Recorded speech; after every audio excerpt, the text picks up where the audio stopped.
Salut à tous, c'est Archeum et bienvenue dans la case manga. Aujourd'hui nous allons parler de Gundam 00, sorti le 6 octobre 2007 et fini le 29 mars 2009. Il est réalisé par Seiji Mizushima et ce manga mêle drama, futurisme et science-fiction à la perfection. Au tout début, un jeune garçon nommé Setsuna se fait attaquer par des robots nommés Mobile Suit au nom de leur religion. Heureusement, un Mobile Suit venu d'Onsezu vient et sauve cet enfant. Après une ellipse plutôt douloureuse, nous nous retrouvons en l'an 2307 avec Setsuna qui a bien grandi. Il se prépare à lancer un assaut contre l'armée nommée AE. Ouais, il a bien grandi. Après avoir foutu une merde pas possible et détruit un modèle de Mobile Suit à plusieurs milliards de dollars, il s'enfuit avec un ami sniper. Pendant ce temps, une attaque terroriste est lancée contre un ascenseur orbital. Les ascenseurs orbitaux servent à approvisionner en énergie la Terre. La Terre en possède 3. C'est alors que l'armée nommée Celestial Being protège l'ascenseur orbital, mais on apprend plus tard que le vrai but de Celestial Being est de supprimer la guerre par la violence, ce qui est un peu bête dès qu'on y pense, mais pas si bête que ça, car toutes les nations ont peur, donc n'agissent pas.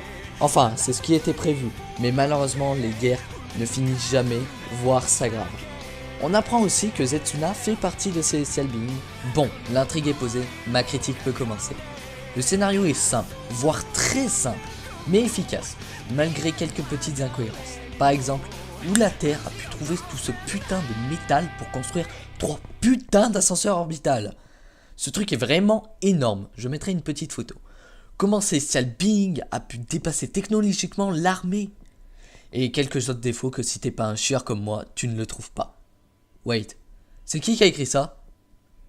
Ce mec est viré. Hello, darkness, my old friend.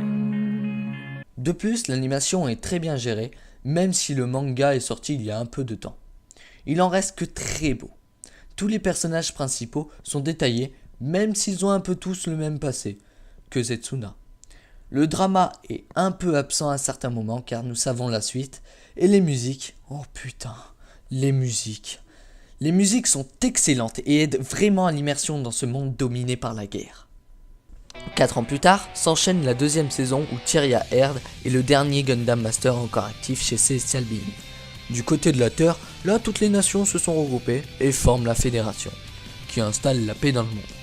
Malheureusement, une organisation secrète du nom de Karaton est accusée par la Fédération de troubler la paix, qu'ils ont installée. La Fédération, après avoir attrapé des gens qui soupçonnent être de Karaton, les réduit en esclavage. Attends, mais je croyais que vous étiez des gentils, que vous installez la paix, qu'après c'était peace and love. Non, ma gueule. Ok. Comme vous avez compris, la Terre / la Fédération fait de la grosse merde. C'est pour cette raison que Celestial Being, enfin Tyria Erd quoi, décide d'intervenir. Le seul problème, c'est que l'armée a créé une escouade exprès, nommée les Hellos, et contrôlée par les Innovators. Les Innovators sont ceux qui contrôlent toute la putain de planète, grâce à une IA nommée Veda. Vu que les Innovators contrôlent la planète, cela permet à l'escouade de Hellos de faire des destructions de masse sans que personne soit informé. Bon, sauf ceux qui se font détruire, eux ils sont informés. Setsuna, qui est toujours en vie, décide tout seul d'aller dans un véhicule rempli d'esclaves, pour en sauver un maximum. Le seul problème, c'est que les Hellos débarquent.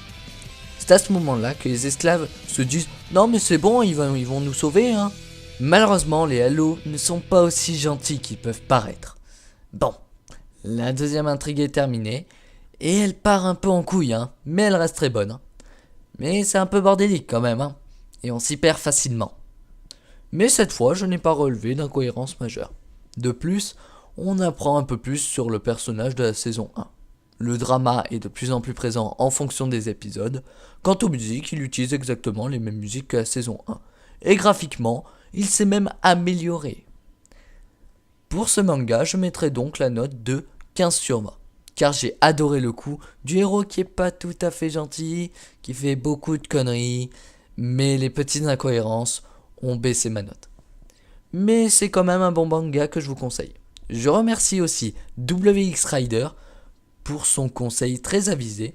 Vous pouvez aussi faire pareil et me conseiller des mangas pas trop longs et je serai enchanté de détruire vos rêves dessus.